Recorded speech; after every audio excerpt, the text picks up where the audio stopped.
सुप्रभात। मैं डॉक्टर संदीप कुमार त्रिपाठी, सहायक आचार्य हिंदी विभाग, श्री शक्ति डिग्री कॉलेज, शाखा हरी घाटमपुर, कानपुर नगर। इस वीडियो के माध्यम से आप सभी विद्यार्थियों का स्वागत करता हूं।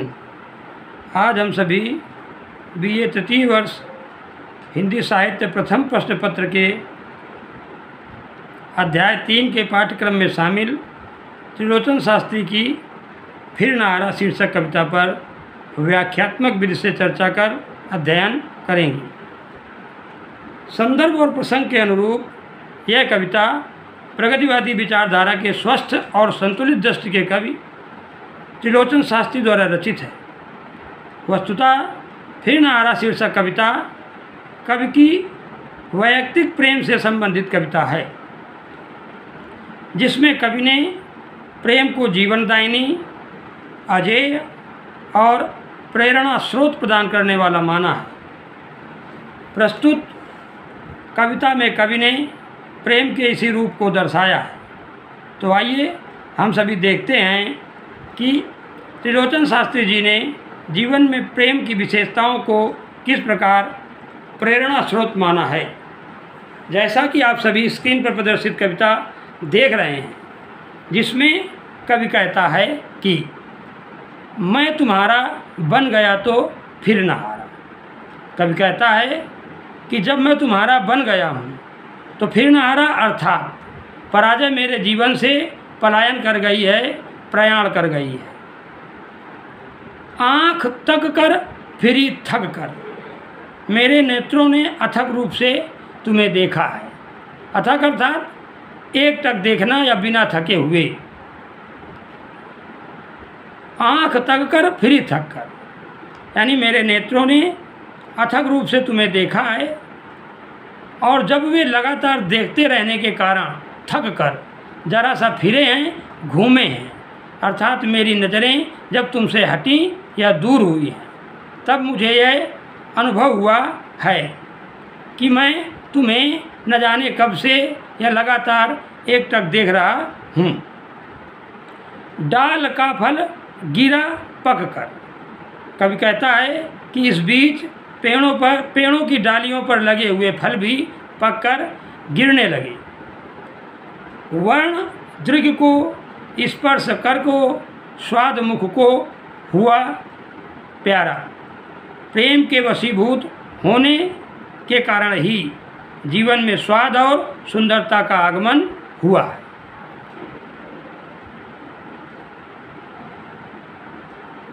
कवि कहता है कि मेरे नेत्रों को रंग, हाथों को स्पर्श और मुख को स्वाद प्रिय लगने लगा है। वर्ण द्रव्य को यानी कवि के नेत्रों को रंग, स्पर्श कर को और हाथों को स्पर्श, स्वाद मुख को हुआ प्यारा और मुख को स्वाद प्रिय लगने लगा है।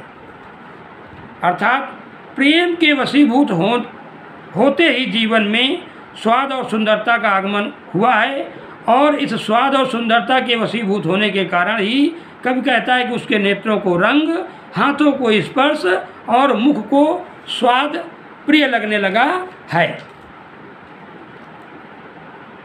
फूल फूला मैं न भूला, कवि प्रकृति के चक्र की ओर संकेत करता हुआ कहता है कि प्रकृति में चारों ओर या प्रकृति के परिवेश में चारों ओर फूल फूला, कुसुम या पुष्प खिलते हैं, मैं न भूला, किंतु मैं इस सत्य को कभी नहीं भूला कि गंध वर्णों का बगुला, गंध वर्णों का यह जो बुलबुला है, उठा करता गिरा करता, कभी उठता है तो कभी गिरता है। अर्थात प्रकृति का यह जो चक्र है, यह निरंतर या अनवरत या लगातार चला ही करता है, फिरा करता नित्य न्यारा। इसमें कभी नवीनता आती है तो कभी पुरातनता आती है। इस प्रकार उसमें अनोखेपन का, अद्भुतता का या न्यारेपन का भाव बना ही रहता है।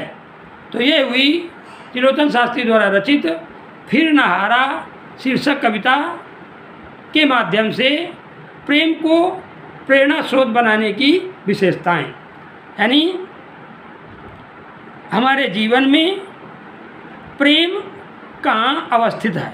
वस्तुतः इस कविता के माध्यम से कवि ने प्रकृति के प्रेम को मानवीय प्रेम से ऊपर माना है।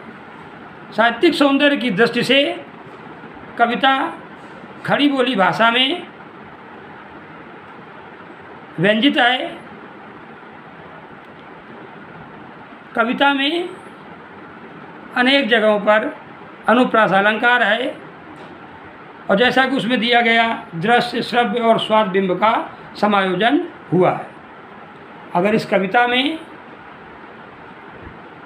भावार्थ स्पष्ट करने के दौरान आप सभी विद्यार्थियों को कहीं कोई समस्या दिख रही है या कोई अन्य जानकारी आप चाहते हैं तो ग्रुप में आप अपने मैसेज के माध्यम से या हमारे व्यक्तिगत नंबर पर मैसेज के माध्यम से उन समस्याओं का समाधान कर सकते हैं, निराकरण कर सकते हैं, अथवा अन्य कोई जानकारी त्रिलोचन शास्त्री की इस कविता के बारे में चाहते हैं तो आप प्राप्त कर सकते हैं। धन्यवाद।